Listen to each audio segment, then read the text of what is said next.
Who doesn't love a pocket? Listen, if I'm going to design something, I'm going to add a pocket. So let me show you how to add a functional and virtually invisible pocket to your Lorelai Knit Vest. I'm Marley Bird, your By Crafty bestie. Let's go. Show me love, show me love. This is all we got. Show me love. Hello there, friends, and welcome to the Lorelai Knit Vest adding a pocket video. In this video, I will be showing you everything you need to know to add this virtually invisible pocket. Now, it is very important you watch the video all the way through. I'm going to give you as many tips so that you recognize where the pocket is going, how you can make the pocket by knitting backwards, how we're going to pick up stitches to make the pocket invisible, and it's chock full of information. So I want to start this off by letting you know, yeah, it's a long video, I understand, but you're going to gain so much information and become a better knitter because of it. So make sure you join me along through the whole journey. Having said that, it is important that you have completed your homework up to this part where you have the front of your Lorelai Knit Vest up to where you're supposed to begin the pocket. Once you have that homework complete, you want to carry on with the next section of the pattern. Whether you're following along with the free pattern or the ad-free PDF with the VIP upgrade, you will see where the next section is adding pockets. If you are in the VIP upgrade, you also know that you have full charts available to you as well. We're going to review these charts just a little bit today in the video so that everybody can get a visual idea of where the pockets are going to go for the different sizes. But I wanted to make sure that you know this is a great time to pull out those full charts so that you can very easily see where the pockets are going to go. It's a great opportunity to do that. Along with the charts, the VIPers, you also have a row by row checklist. Now you will notice on this checklist, it does only include one pocket. That's because my design was only with one pocket. Do you have to do one pocket? No, you can do two pockets. You can choose not to do pockets at all, totally up to you. But because I wanted the checklist to be exactly like the pattern it is itself, that's why I have it to where it was only one pocket. But adding the second pocket is and having that information on the checklist, you don't need it. Like it's all done on the same row. So you'll be able to easily continue on with the checklist if you wanted two pockets and not just one. All right.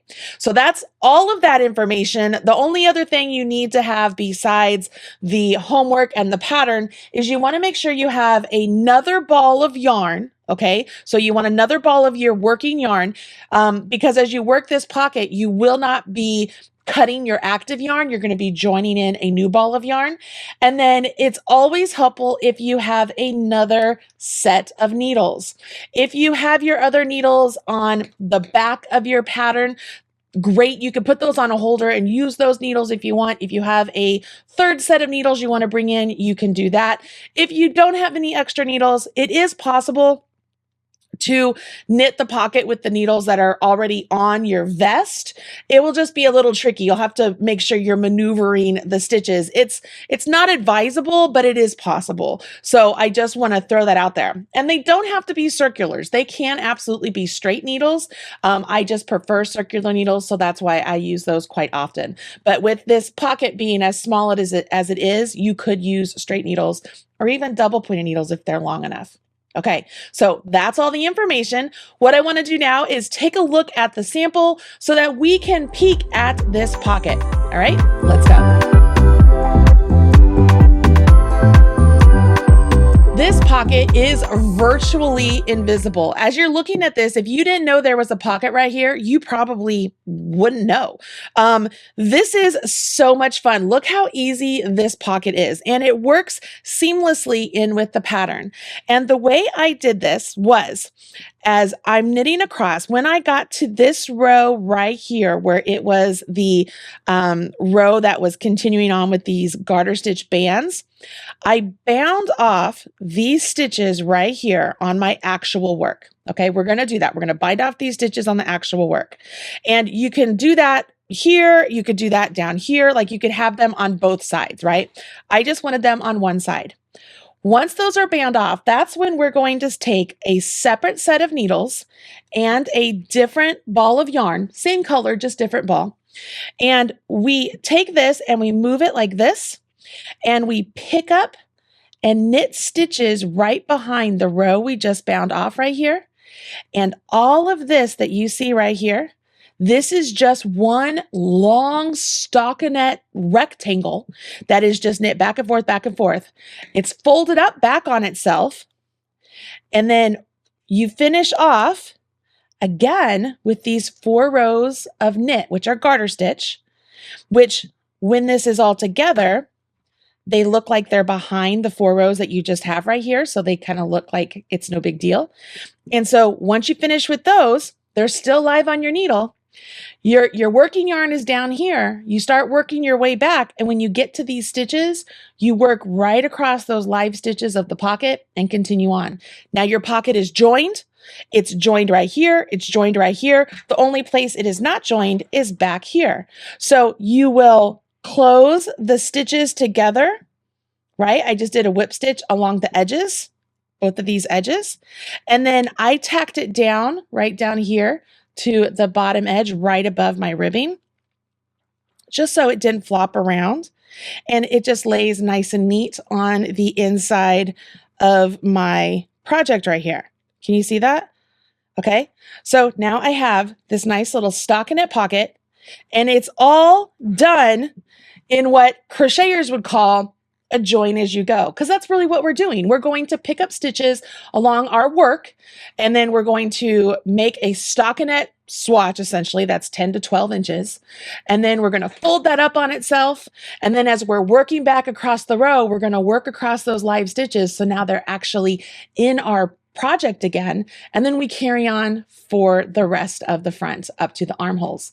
Isn't that exciting? Now that we have a broad idea of how those pockets are added, I want to take a quick look at those charts I mentioned that are included with the ad-free PDF or the VIP upgrade.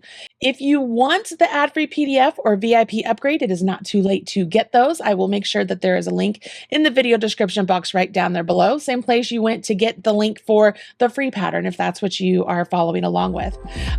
So let's take a look at those right now. Okay, I know this is a little tricky to see, but we're gonna do this anyway. So I have all the different sizes right here.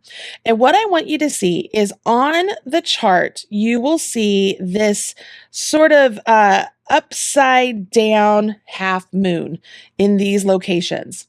Those are your bind off stitches for the pocket. I want you to notice that right here on the size extra small, the pocket begins right after the edge right here, right? That's because there's not that much fabric for the extra small that it, like if I put it into here, it'd be in the middle of your belly. So of course it's going to be out here. But as you go to the other sizes, you will notice that there is a little bit more room from the edge that goes in to the pocket. Now, for the small and medium, you will notice that they begin roughly in the same spot. And so the outside edges of these pockets, they're in the stockinette portion, right? Okay, so that's the small. Let's take a peek at the medium here. Here's the medium, same idea.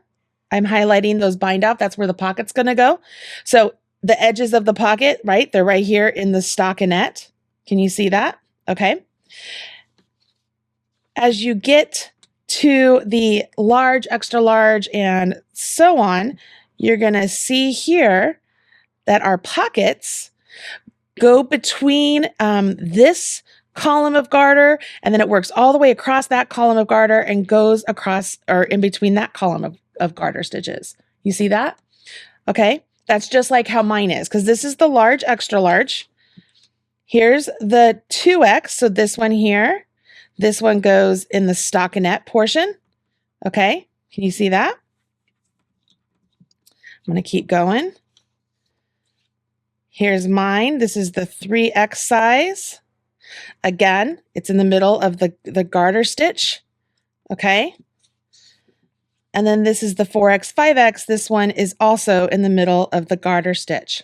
Now, the reason I wanted to go over all of these is because it's a really great visual for you to understand how this pocket is getting added. If you are to look at your work, you can clearly see your garter ridges, right? And if you have your chart, like if this is the 4X, 5X, I know that here's the first garter ridge. The second garter ridge is where I'm going to have halfway through. That's where I'm going to end up binding off. So I can look at this and say, okay, here's my first garter ridge. Here's my second. So I already have my marker here, right? Halfway through my second.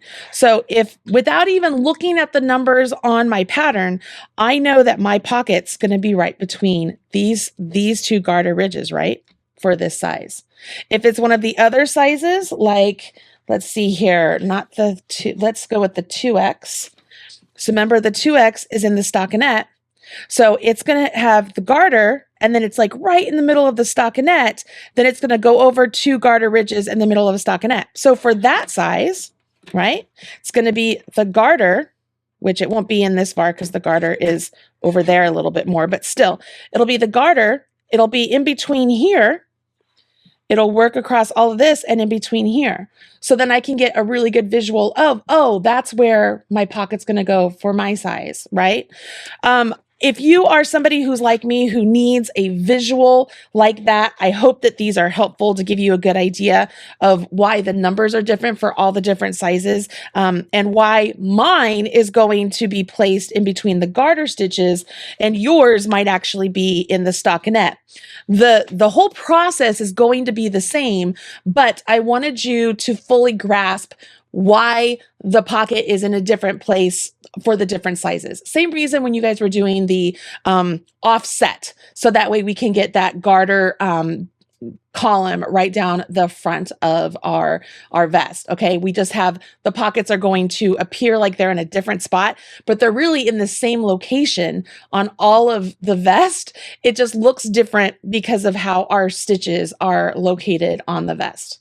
Hope that did not confuse you guys too much. And I do really think that these full charts here, these are incredibly helpful. And with the ad-free PDF, you do get the Stitch Fiddle link for all of these. So if you wanted to follow along with the progress tracker and Stitch Fiddle for your actual piece here, you could do that. That is one of the value adds of the ad-free PDF for this project.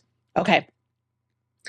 I think we have discussed everything we needed to discuss before we actually do the work. So I have my homework here. You guys just saw it. I have my homework. We're going to work through this together. Just a reminder, I'm working on the 3X size. Your size might have the markers that we're getting ready to place in a different location. So make sure you have that pattern in front of you, whether it's the free pattern or the ad-free PDF, have that pattern in front of you because you will need to follow along with the pattern.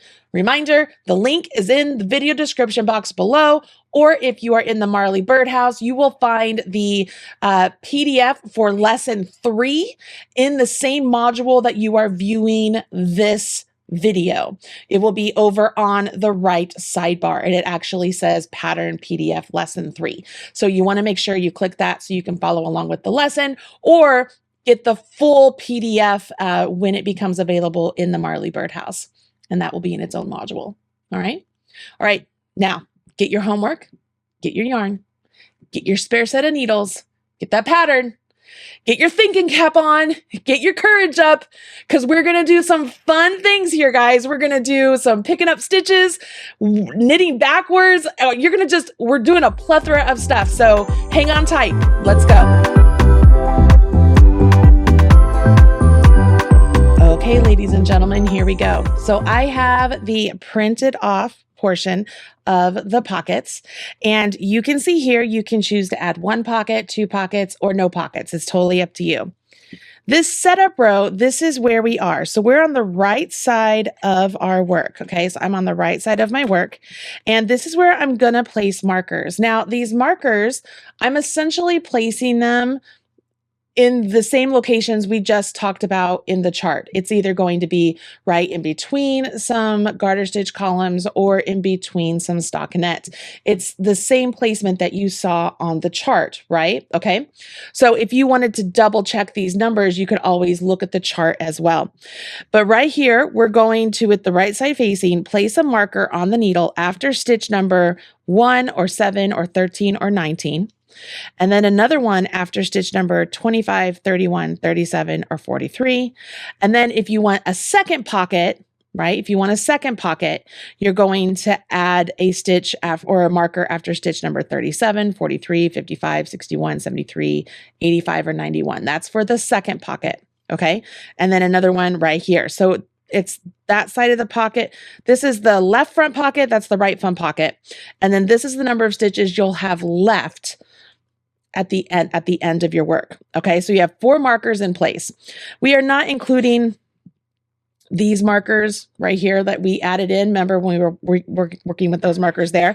And it's not accounting that if you had a marker in place between all of your stitch patterns. Okay, so it's saying that we just added 4 markers.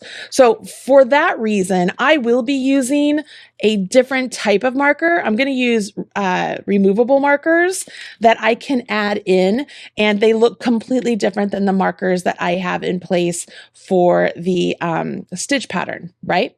Okay.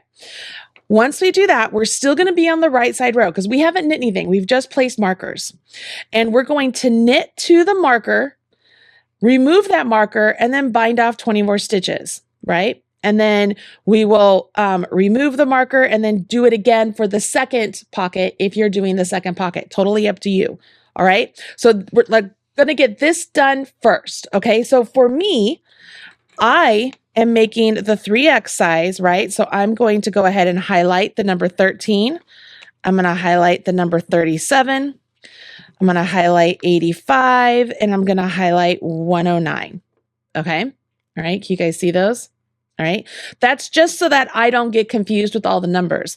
The other thing, if I didn't want to look at those numbers, again, I could just place them in between those garter stitches like I know how they're supposed to be. Okay. So here we go. For my size, I'm going to count 13 stitches in. Well, I have 1.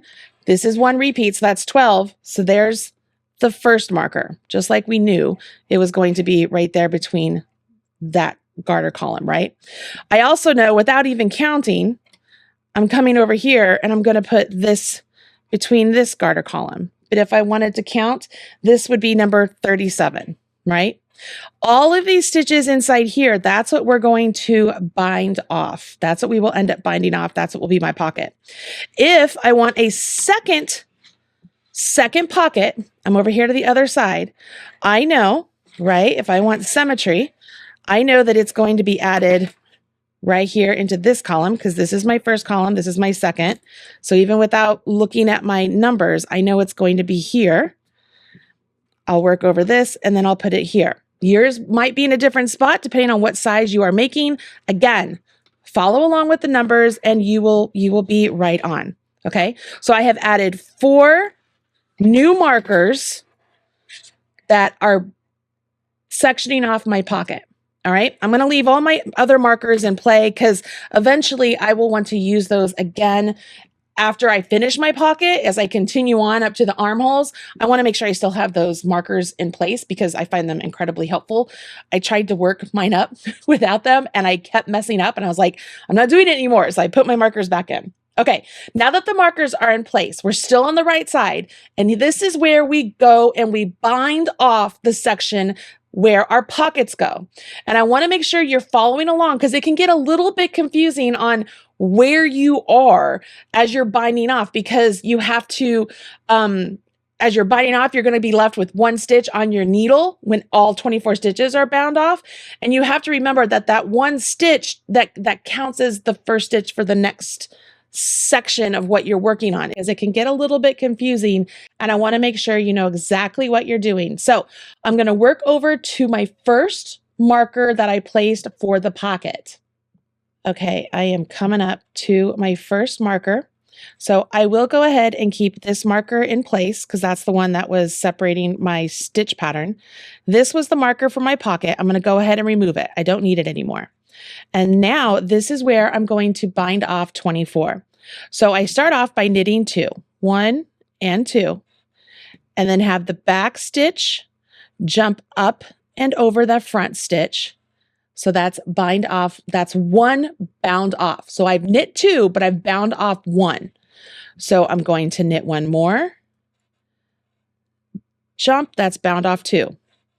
Knit 1 more, jump, bound off 3.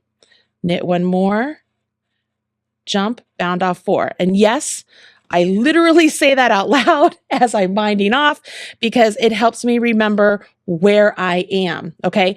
Now remember, I also can just bind off till I get to this marker, but I like to double check. So that's 4, 5, 6, 7, 8, 9, 10, 11. I can remove this marker, right? Because I'm binding off. 12, 13, 14, 15, 16, 17. Oops, gotta do that one again. 17. That one came off, so I have to do that again. 18, 19, 20, 21,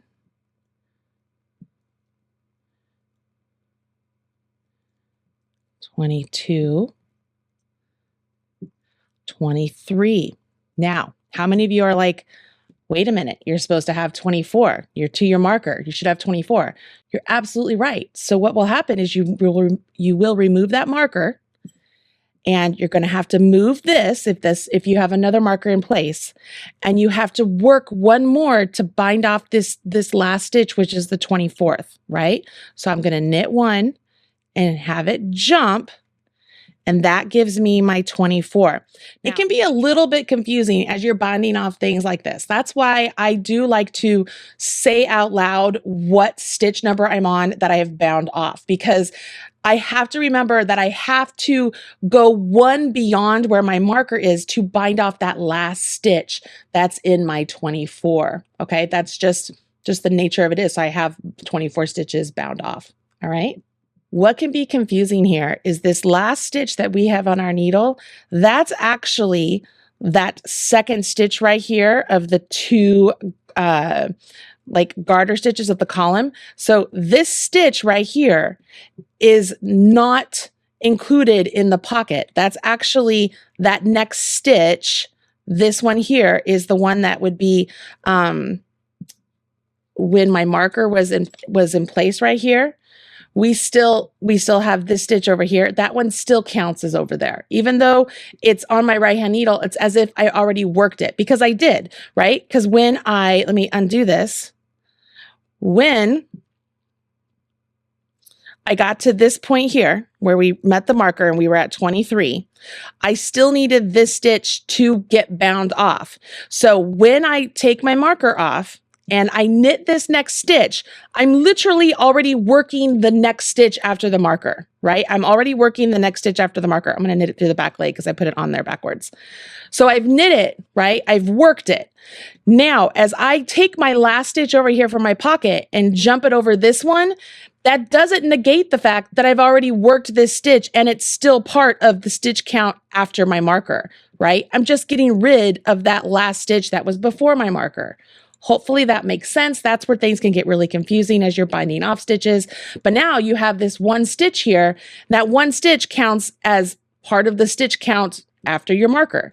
Now, we don't have to do any special stitches here, right? Because we're on a knit row, so we're just going to knit. That's the beauty of this particular pattern. We don't have to quote unquote keep in pattern with, you know, a combination of knits and purls. We're keeping in pattern just by knitting, right? So this is where I would knit over to the spot where if I wanted the second pocket. So I'm just going to knit over, because on this sample, I am going to put 2 pockets since I only have one on the other one. I figure let's do something a little bit different. And as you can see, I am keeping my stitch markers in place that divide my stitch pattern, right? Because it just is incredibly helpful for me. If I just keep them in place, I don't have to worry about it later, and I can keep track of where I am. And those markers that I did take out right here, I will add those back in when the pocket is complete and I work across the pocket and make it back into the body of the work. I'll put those stitch markers back in play. All right. Okay, so there's the stitch marker right here. I can put it on here. I can take it off. Let's take this one off. Here's my marker for my second pocket. So take that off. And here's where I begin binding off my 24. Remember, we start off by knitting 2, have the back, jump the front. I dropped it. Hold on. I dropped it. Pick it up. Man down. All right, back, jump the front, that's 1 bound off. So we're gonna do 24. So I knit the next one, there's 2, 3, 4, 5, 6, 7. Oh, I did the same thing over here that I did on the other one. I put it actually like through the stitch marker, so it didn't want to come up. Right. Where did I leave off? 7, right? 8, 9, 10, 11, remove my marker, 12 stitches bound off, 13, 14, 15, 16, 17, 18, 19, 20, 21, 22, 23. All right, so I have worked 24 stitches, but I've only bound off 23. So I need to bind off that 24th stitch, right? So that's where I remove that marker because I've worked to my marker. And that's where I'm going to work the next stitch, just like I'm just working it, right?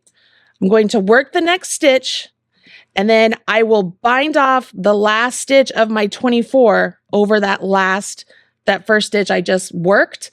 And that first stitch I just worked counts as part of my stitch count over here. Okay. So I would just continue on, right? And I would keep knitting all the way to the end here. And I do want to get all the way to the end because that's where I will then grab my second set of needles and my second ball of yarn, and we're going to begin to work the pocket. Let's get all the way to the end here.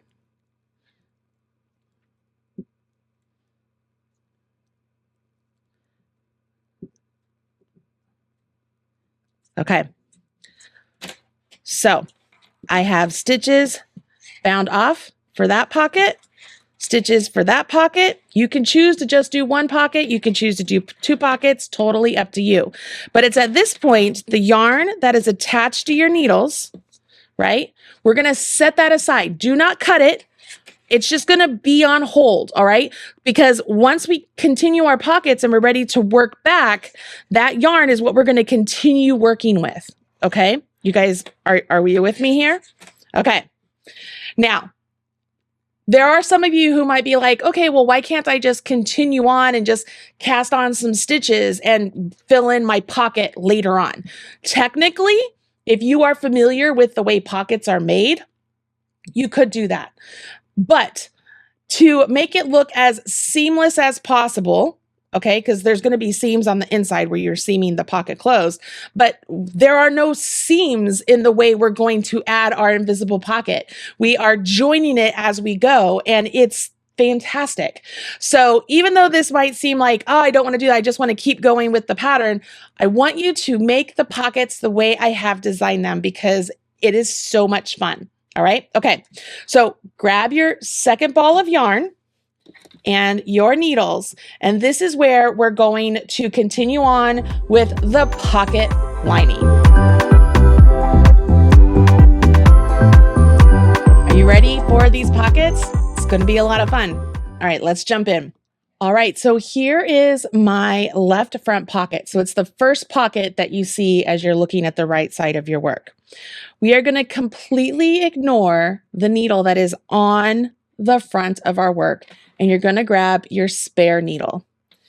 As your work is facing you just like this with right side facing, you're going to turn it just like so. And hopefully you can see all of these purl bumps back here that were created as you bound off your pocket, okay? You have to decide whether you want to go in to the purl or the bump that is like a smiley face or upside down. I like to go in the one that's upside down, like an upside down U versus a smiley face. You decide which one you want to use and go with it. My biggest thing would be make sure you like what it looks like on this side of the fabric once you pick up stitches, okay?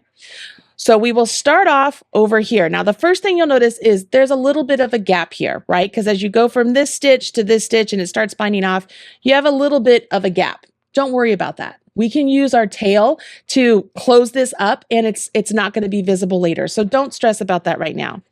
What we want to do is start to pick up those stitches on the back here. So I know I am going to start off, I'm going to start off with this big old loop right here.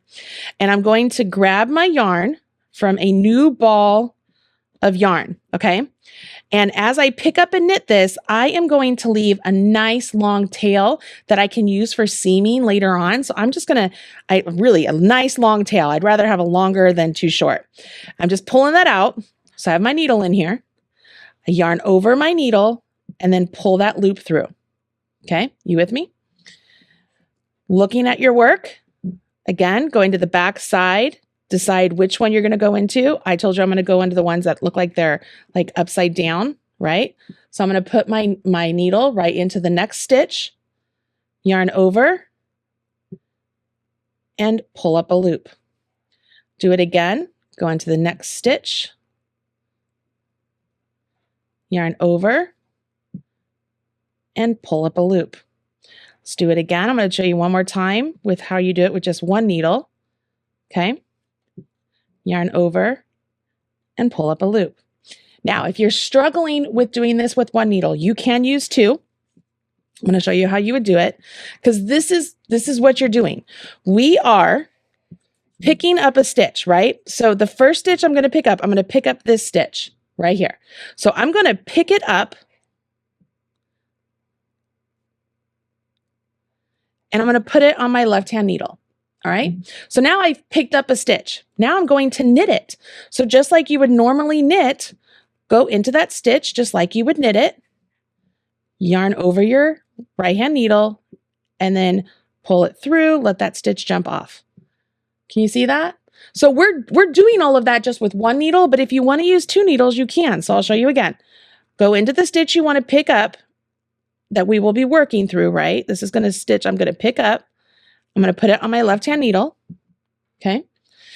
Now I will just knit into that stitch, just like it was like a normal knit stitch, and off. Can you see that? Show you one more time. Go into the stitch, pick it up. Make sure that's the one I want. That's not the one I want. I want this one.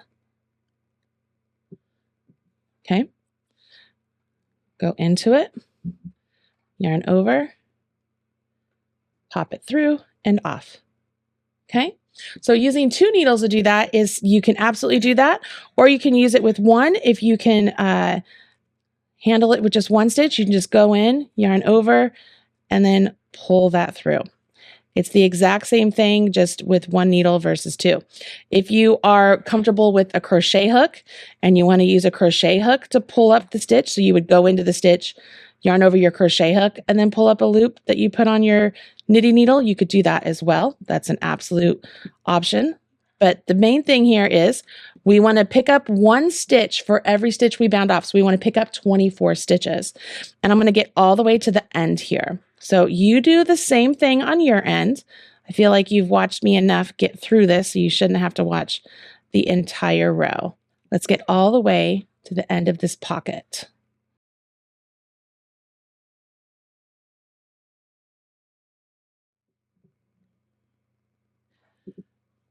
Okay, I'm to the end. I've picked up 24. Okay, I've picked up 24. You can see this is what it's going to look like at the front. And everything I picked up is going to end up being the inside of my pocket. All right, isn't that cool? All right, so we're going to completely ignore this needle, the one that's on your work, right? Okay.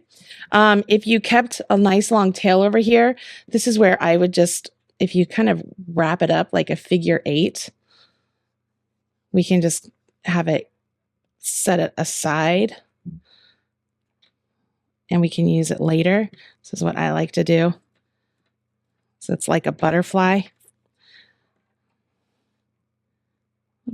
closure, just so it's out of the way. Oh, I made that a little short. Let's do that again. There we go.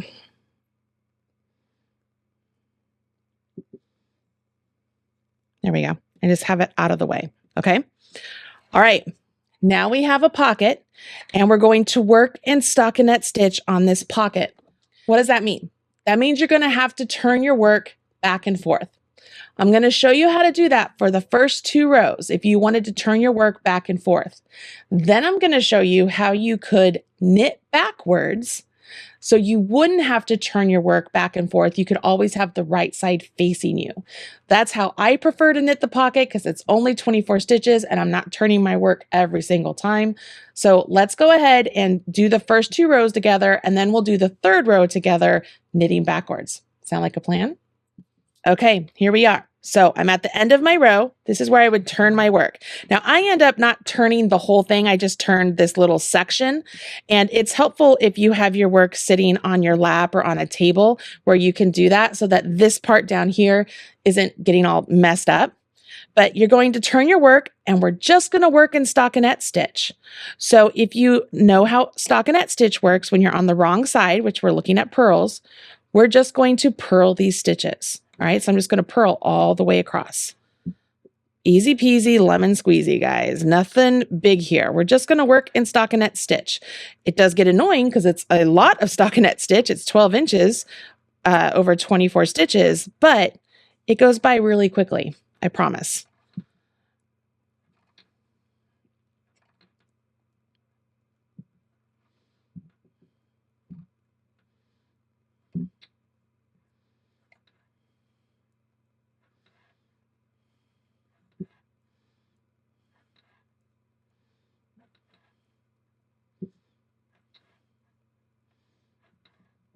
When you get down here, this last stitch, it might be a little bit loose. That's okay.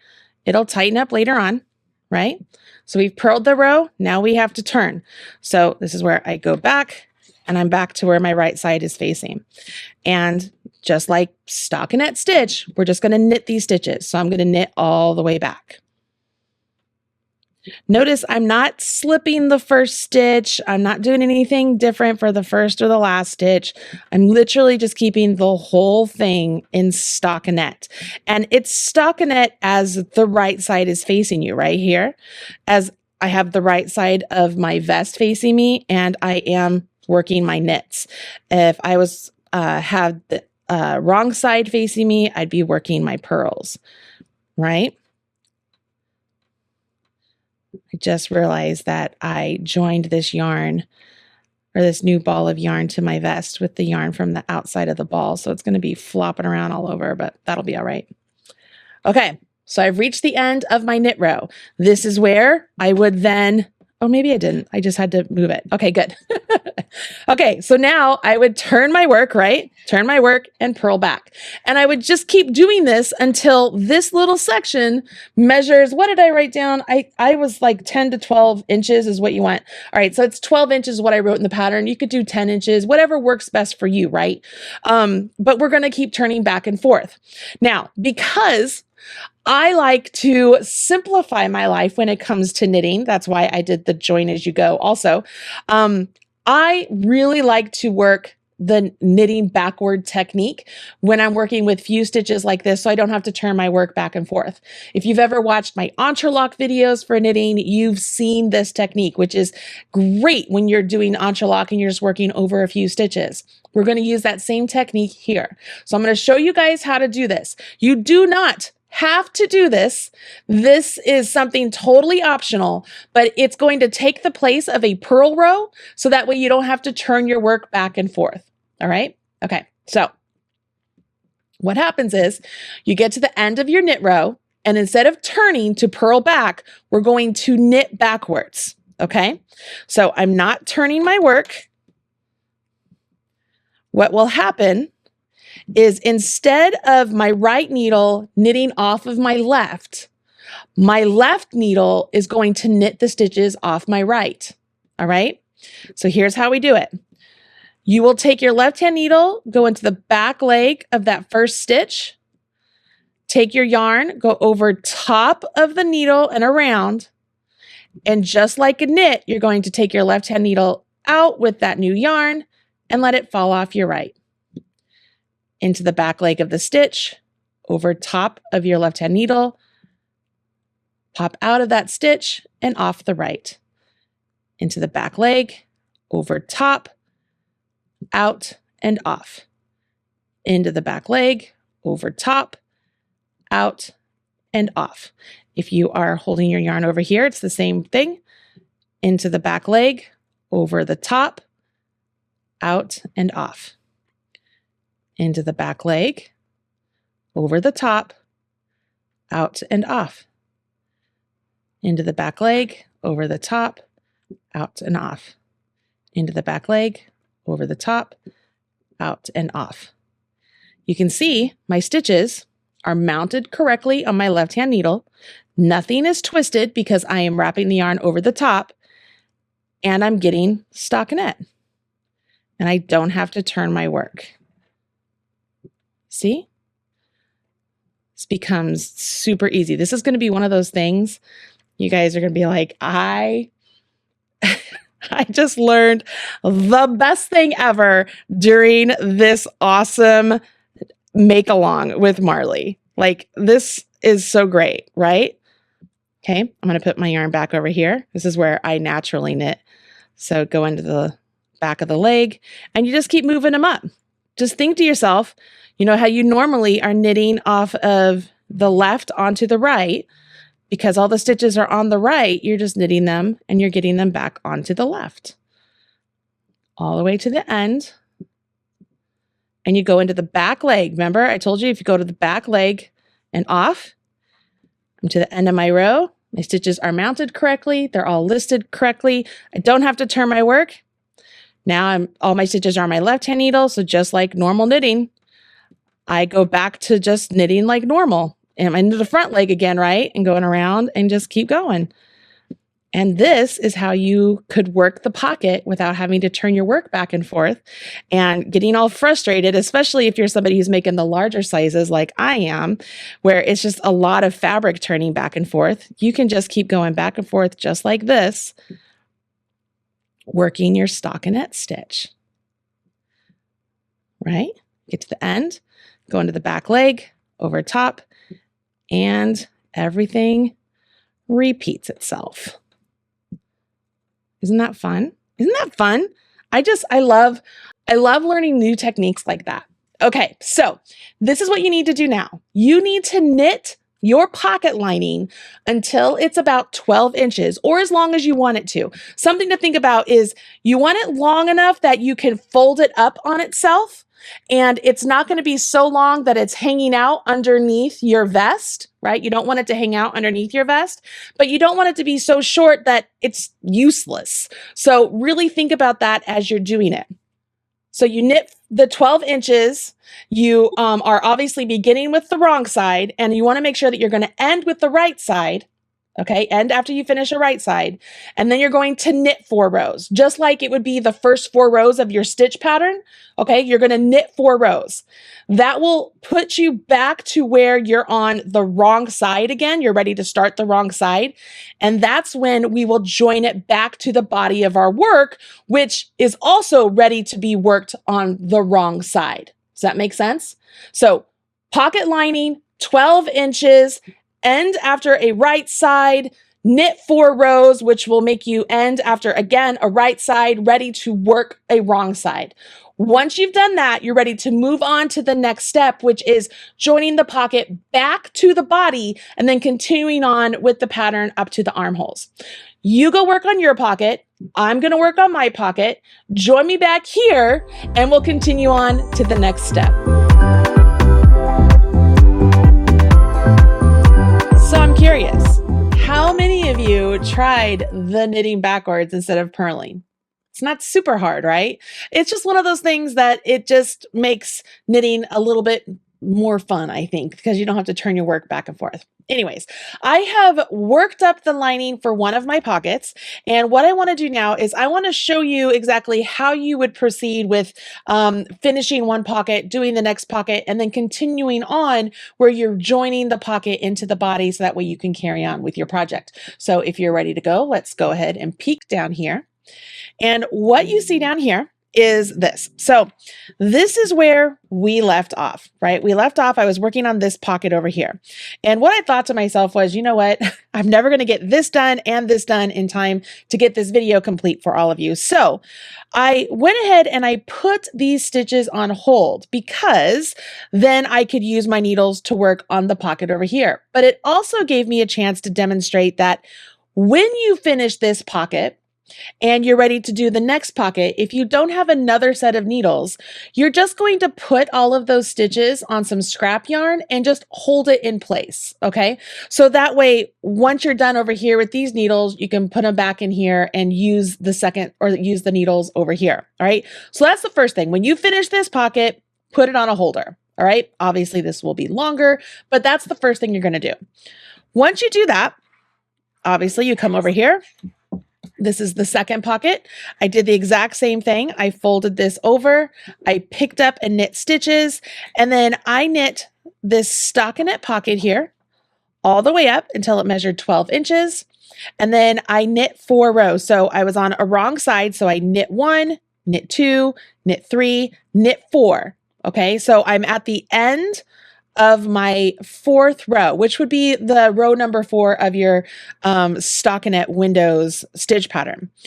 It's at this point, I'm not going to use this yarn anymore. But once again, I want to have yarn to use for seaming. So I'm just going to take some of this yarn and make myself another little butterfly here. And then once I do that, I'm going to cut this yarn from the ball. Okay, so this yarn is set aside. And now the yarn that I was using for the pocket is all finished. All right, you with me? Okay, so this next step, You only want to do this next step once both pockets are complete. Now, obviously, both of my pockets are not done, but I want to show you how you would start doing this. And I feel like once I show you the first pocket, you can very easily continue on and do the same thing with the next pocket. All right, so you want to have both pockets done before you move on to this next step, which is called rejoining the pocket. So if you remember, when we came across and we bound off all the stitches for the pocket, we ended our project down here. We were on the right side, so we're ready to do a wrong side. So I'm going to turn my work here, okay? Turn my work, so I'm on the wrong side. I still have my pocket on my spare needle here, and I just want to keep it hanging out there. And I'm going to work my row 5 of my stitch pattern, and I'm going to work it across. And when I get to the part right here where it's time to continue on, that's when I'm going to bring this needle up and I'm going to work across these stitches here. It's really not that hard, and don't overthink it. As we work across, we're going to add our stitch markers back in to play between our stitch pattern if you're using them, if you want to use them. But all we're doing is getting our work back into action, working a row 5, which is exactly where we left off. Okay, so we're working a row 5, and this is how we're going to do it. With the other end of the needle that you are using for your body, okay, that's what we're using right now. I'm using the other end of my needle that I'm using for my body.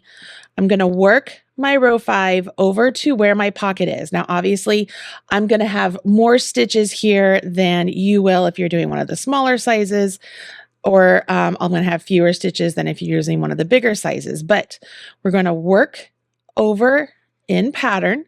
So as you know, on the wrong side on our Stockinette Windows pattern, that's when we actually have those action rows, right? We have those 12 stitches that are the repeat.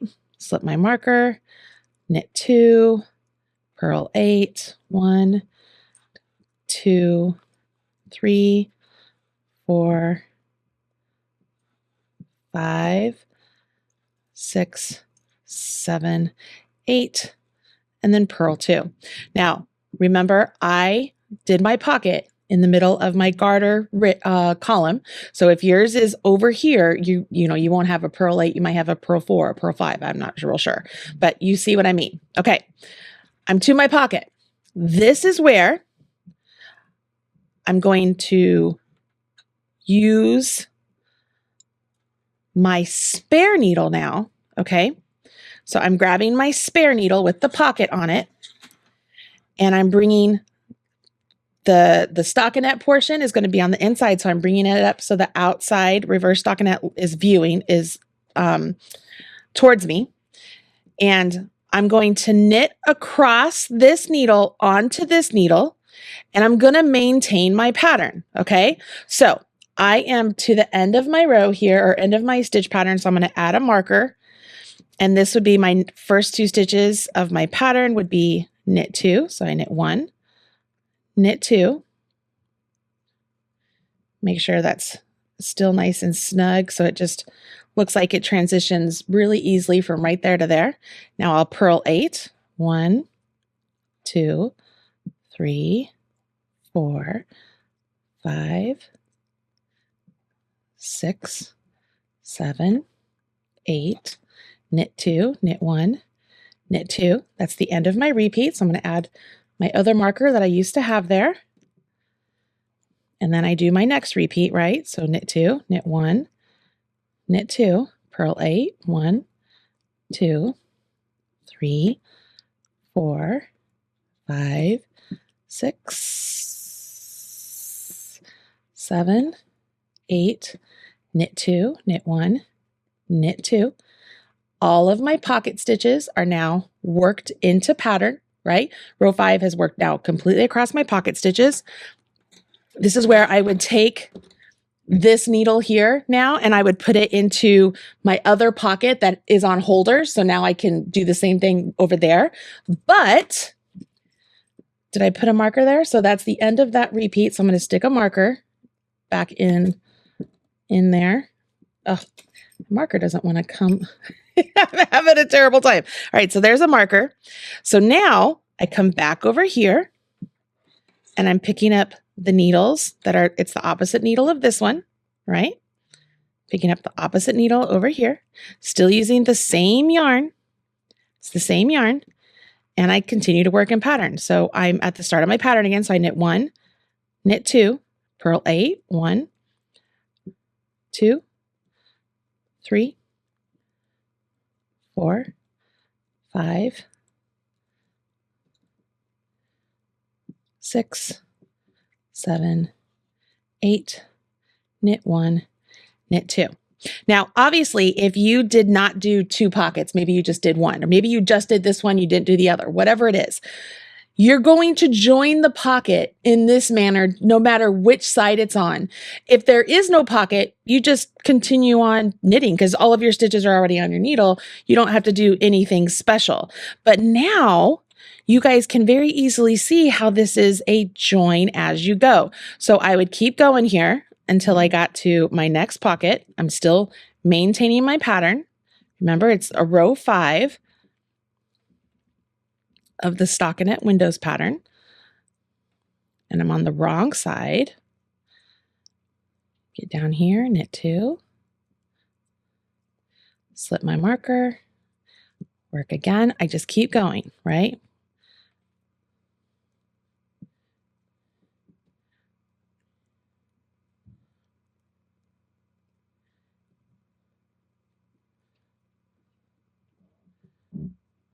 And knit 2, right? Okay, so this is where I'd put another marker. I would take my second pocket here. This is where I would take all of those stitches that are on a holder. I'd put them back on my needle here. Let's say I just put them on like so. And I honestly, you know what I do is I keep that working yarn that's holding those stitches. I keep it in place as a safety net, as a lifeline, just in case, like maybe I didn't pick up a stitch correctly or something happened and I need to rip back somewhere. So I just keep that in place and I just don't knit it. I just keep it there. So I put those stitches back on my needle and imagine this is a full pocket, right? And then I would just fold it up and work across my pocket stitches just like I did over here.